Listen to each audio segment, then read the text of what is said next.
So we are here for beautiful blessings and bedtime stories. We're going to read Joey. We're on chapter 1. We're starting chapter 1. We just did the prologue. So chapter 1. Kim Schritt had no idea if she was doing the right thing. She anxiously balled her hands into fists in her jacket pockets and chewed her bottom lip as she waited in the barn. "I'm so nervous," she whispered to her friend Barb Folkrud, who had generously agreed to make the early morning drive from North Carolina to Virginia to pick up a horse Kim couldn't stop talking about. When they arrived, Tom Comer, the owner of the sprawling Virginia farm, greeted them warmly. Tom had his own horses, but also foster animals in need for the Equine Rescue League. Barb laid a calming hand on Kim's back. She and Kim, both in their early 40s and both wearing their blonde hair and low ponytails, could have easily passed for sisters. "Trust your gut, Kim," she whispered back. Trust. Barb made it sound so easy. In theory, giving a permanent home to a recently rescued horse was a no-brainer. After all, the horse therapy ranch Kim owned in Raleigh needed more horses. But this horse, maybe she had been too rash. When the stable door opened, out stepped the most beautiful, albeit terribly thin, horse Kim had ever seen. Her breath caught as she inhaled. He was magnificent. Head held high, creamy blonde mane blowing in the gentle breeze. He looked positively regal. "Oh my," she breathed out. She had seen an Appaloosa before. In fact, there was another one waiting impatiently in the borrowed horse trailer parked in the driveway. She had also loved the breed, always loved the breed, and with their richly spotted coats, freckled noses, and human-like eyes, but she had never seen one like this before. A leopard Appaloosa. His white coat was dotted with hundreds of black ink spots, smaller ones packed close together in the front, while larger ones spread out around the back. His markings reminded Kim of a Dalmatian's coat. "Well, here he is," Tom announced. "Meet Joey." Kim and Barb slowly approached, and Kim gently held her hand under the horse's nose in a non-threatening greeting. "Hi, Joey, it's nice to meet you." The Appaloosa breathed in her scent, then exhaled his greeting. His pink and black freckled lips rooted around her closed fist, looking for hidden tidbits. Kim reached up to stroke his large cheek, her index finger stopping on several different sized spots, a large one with a deep black center surrounded by a lighter ring, a medium-sized pear-shaped one, and finally several small ones that all blended together, turning a patch of his white coat gray. "You are so beautiful," she said, moving closer. Joey lowered his head, his cheek briefly touching hers. Kim drew in a quick breath. The moment felt almost reverent. Woman and horse stood together for several heartbeats before Joey lowered his head further in search of a clump of grass. "Tom, thank you so much for thinking of us," Kim said. "I still don't know if we're ready for this, but there's just something about this one. I can almost feel it." Tom nodded. "Trust me, I get it. This boy is so special. No doubt about it. But I have to confess, you were actually the 7th place I called that day. I reached out to every contact I have, but nobody wanted him. Too much work, everyone said." Kim felt a pang of fear. Was it going to be too much work? She had spoken several times to Tom since the first call, asking countless questions about Joey's care. But did she really have any idea what she was getting into? Probably not. Yet all she had to do was look at him. She couldn't imagine not taking him now. "I honestly thought about just keeping him here," Tom continued. "I mean, we have the room and all." He motioned to the large stable and pastures behind him. "But after I saw him with the kids, saw what he was capable of, I knew where he belonged, somewhere he could make a real difference. When my friend Eddie told me about your ranch, I knew that's where Joey needed to be." Kim had been praying for weeks over this horse, asking God if she was doing the right thing for Hope Reigns, the equine therapy ranch she had started just over a year ago. Now in February 2011, they already had 8 horses and 3 dozen volunteers. But when Tom called her out of the blue to tell her about Joey, she agreed to take him, sight unseen, something she'd never done before.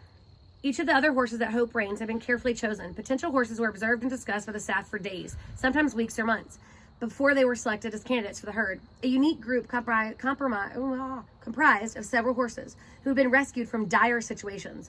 Both from countless hours of research and from personal experience, Kim had found that when troubled or hurting children worked with horses who had also known pain or abuse, a deep and profound bond was often formed.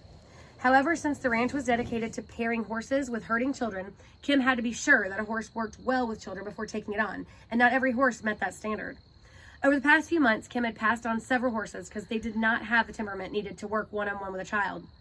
If a horse was too aggressive, too fearful, or in need of more rehab, then Kim and her helpers could handle it. It didn't make the cut.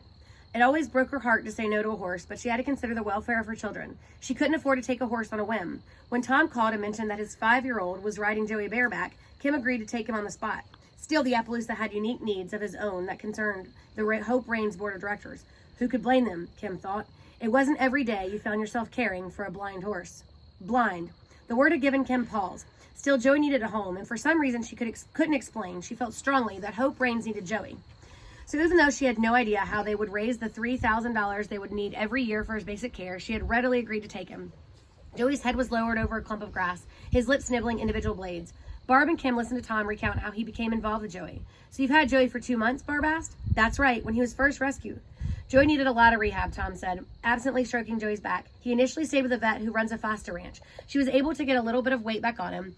She's also the one who realized he's blind. Was the blindness due to malnourishment? Tom shrugged his shoulders. Not really sure. Vet said that this breed is pretty susceptible to eye problems, cataracts, and moon blindness and such. She sees evidence in both in Joey.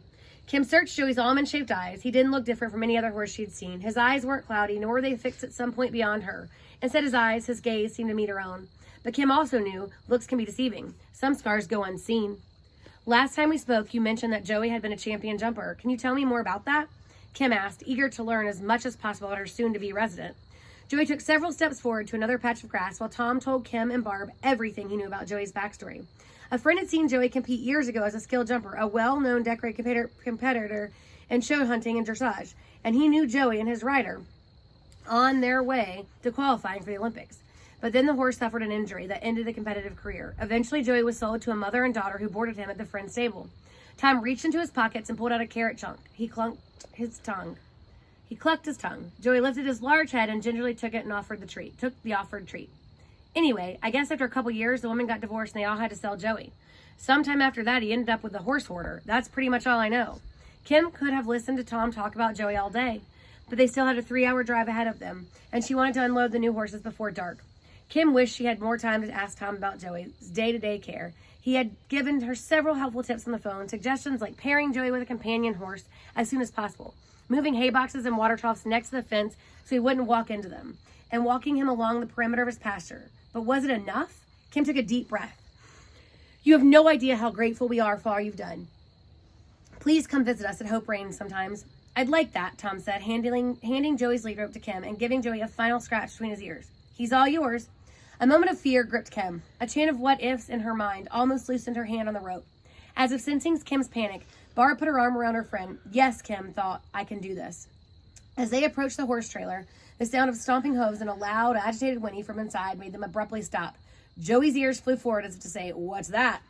That's Speckles, Kim offered. He's in Appaloosa too, but a rather unhappy one at the moment, it seems. I'm sure he'll settle down once we get on our way. At least I hope so. The truth was that Speckles had been nothing but difficult since she and Barb picked him up. She hoped she wasn't wrong about that one. Once Joey was secured in the trailer, while he and Speckles assessed one another, Tom patted Joey's rump. Go do lots of good, Joey. Yes, Kim thought as the farm disappeared behind them. Joey is quite a story. Thankfully, it hadn't ended too soon. That was chapter 1 of our book, Joey, How a Blind Rescue Horse Helped Others Learn to See. So I know not all of you are into horses or animals. You guys know that's where I connect a lot, but I think that we can learn a lot from these animals. I've learned a lot in just my life and watching my kids and teaching thousands of children and adults and teenagers with horses. And I'm interested to see what happens. So tune in tomorrow night for Bedtime Blessings. And I will talk to you later. Have a good night. Sweet dreams. You're loved. You're wonderful and you're worthy.